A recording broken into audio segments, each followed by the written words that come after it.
Hi, hello, welcome to the welcome to another session on life lessons with Harish Babu. ఇవాల్టి topic వచ్చేసి patience. మనం చాలా సందర్భాల్లో మన లైఫ్లో ఏదో ఒక గోల్ పైన వర్క్ చేస్తుంటాం, ఆ, ఏదో ఒక విషయాన్ని అచీవ్ చేయడానికి ట్రై చేస్తుంటాం. కానీ ఎక్కడో ఒక చోట ఒక ఒకసారి ట్రై చేస్తాం రాదు, రెండోసారి ట్రై చేసి సంథింగ్ లైక్ ఒక ఐఏఎస్ ప్రిపేర్ అవటం, లైక్ గ్రూప్స్కి ప్రిపేర్ అవుతుంటారు కొంతమంది. First year attempt, second attempt, third attempt, something like ఐఐటికి అట్లా అటెంప్ట్ చేస్తూ ఉంటారు. లేకపోతే కొంతమంది క్రికెట్ కోసం వాళ్ళ సెలక్షన్స్ కోసం వెళ్తూ ఉంటారు, కొంతమంది ఆడిషన్స్ కోసం వెళ్తూ ఉంటారు. వెళ్ళిన ప్రతిసారి, లేకపోతే కొంతమంది ఐటీలో జాబ్ కోసం ఇంటర్వ్యూకి వెళ్తూ ఉంటారు. వెళ్ళిన ప్రతిసారి ఫస్ట్ అటెంప్ట్ చేస్తారు, సక్సెస్ అవ్వదు. సెకండ్ అటెంప్ట్ చేస్తారు, సక్సెస్ రాదు. థర్డ్ అటెంప్ట్, ఫోర్త్ అటెంప్ట్లా ఒక పాయింట్ దగ్గర, ఒక పాయింట్ దగ్గర ఖచ్చితంగా వీళ్ళు ఒక ఒక బ్రేక్ ఈవెన్ పాయింట్ అంటారు. ఆ పాయింట్ దగ్గర ఇంకా చాలే అనిపిస్తుంది, ఇంకా ఎన్ని రోజులు ట్రై చేద్దాం అనిపిస్తుంది.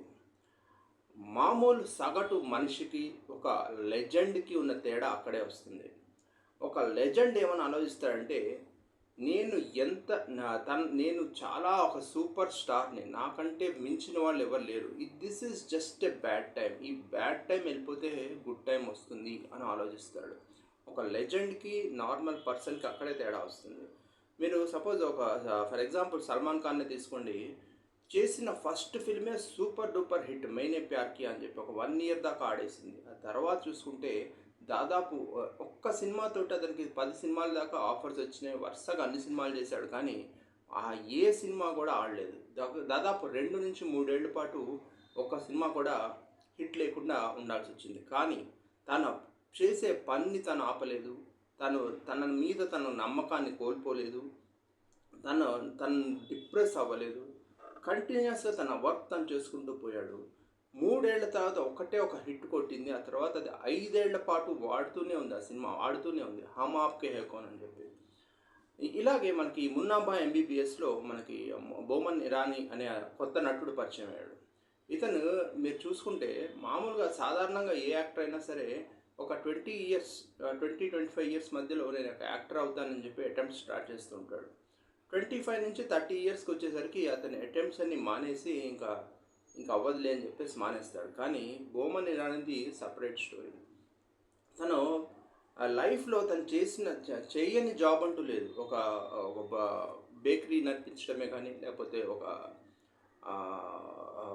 వెయిటర్గా పనిచేయటమే కానీ, ఫోటోగ్రాఫర్గా చేయటం కానీ, వీడియోగ్రాఫర్గా చేయటమే కానీ, ఇట్లా తన లైఫ్లో చెయ్యని పని అంటూ లేదు. కానీ చేసిన ప్రతి దాంట్లోనూ తను స్కిల్ని వెతుక్కున్నాడు. ఇవన్నీ అయిపోయిన తర్వాత 30-35 years తర్వాత కూడా తను చేసే జాబ్ చేస్తూనే దాంతోపాటు సైడ్ బై సైడ్ ఇతను ఒక తన థియేటర్ ఆర్ట్స్, డ్రామా కూడా చేయటం మొదలుపెట్టాడు. దాంతోపాటు ఒక షార్ట్ ఫిలిం చేయటం మొదలుపెట్టాడు. దగ్గర దగ్గర 40 years దాటిపోతున్నాయి. అతని అవకాశం చూడండి ఎలా వచ్చిందో. ఏ ఆడిషన్కి వెళ్ళలేదు, జస్ట్ తను తీసిన మూవీకి ఒక ఎడిటింగ్ అని వెళ్తే ఆ ఎడిటింగ్ దగ్గర ఒక ప్రొడ్యూసర్ కలిశాడు. ఆ ప్రొడ్యూసర్ ఇతన్ని బై ఛాన్స్ ఇతను చేసిన షార్ట్ ఫిలిం చూడటం జరిగింది.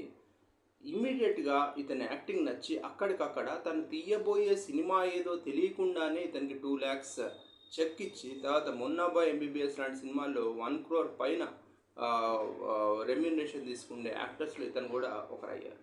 అలా మనం ఎప్పుడూ కూడా మనం చేసే పని మీద మన మీద మనకు నమ్మకంతో మనం చేసే పనిని కంటిన్యూస్గా చేస్తూ పోతే ఖచ్చితంగా ఎక్కడో చోట మనకి సక్సెస్ అనేది ఖచ్చితంగా వస్తుంది. మీరు వస్తుందా రాదా అని మీకు డౌట్ ఉంటే ఇంకో ఎగ్జాంపుల్ చెప్తాను. అమీర్ ఖాన్, సల్మాన్ ఖాన్ లాగా ఇతన్ని కూడా సిమిలర్ స్టోరీ. ఫస్ట్ మూవీ ఖయామత్ సే ఖయామత్ తక్ అనేది ఒక మ్యూజికల్ హిట్.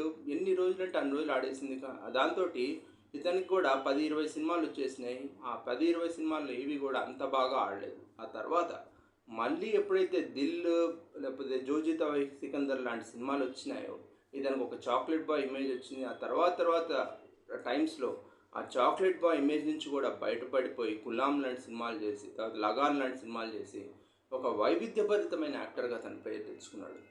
ఈ ఈ క్రికెట్ యాక్టర్సే కాదు, క్రికెటర్స్లో కూడా మనం చూసుకుంటే పేషెన్స్ ఎవరికైతే ఉంటుందో వాళ్ళు లైఫ్లో ఎన్ని ప్రాబ్లమ్స్ వచ్చినా, ఎన్ని ఒడిదుడుకులు వచ్చినా తట్టుకోగలుగుతారని చెప్పడానికి బెస్ట్ నిదర్శనం మనకి క్రికెట్లో రాహుల్ ద్రవిడ్, ఆ తర్వాత చటేశ్వర్ పుజారా లాంటి వాళ్ళు ఉన్నారు.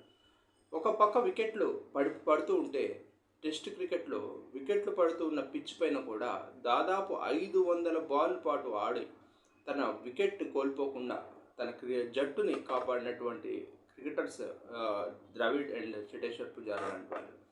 ద్రవిడ్కున్న ఇంకో రికార్డ్ ఏంటంటే 92 బాల్స్ ఆడి ఒక్క రన్ చేసిన రికార్డ్ కూడా ఉంది. సో పేషెన్స్లో మీరు ఎప్పుడైతే పేషెంట్గా ఉంటారో, మీరు ఎలాంటి బ్యాడ్ సిచ్యువేషన్లో కూడా, ఎలాంటి అనుకోని అనుకోని ఈవెంట్స్ అవాంతరాలు జరిగినప్పుడు కూడా మిమ్మల్ని మీరు ఉత్తేజపరుచుకుంటూ over a period of time మీరు చేసే పని చేసుకుంటూ వెళ్తే సక్సెస్. అదే ఒక కొటేషన్ ఉందండి, ఏంటంటే if you follow the process results will follow అంటారు.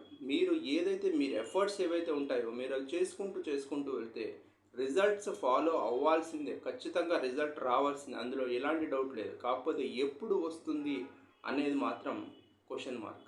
Next, so that is for the day. Next ఎపిసోడ్లో మళ్ళీ కలుద్దాం. అప్పటిదాకా బాయ్.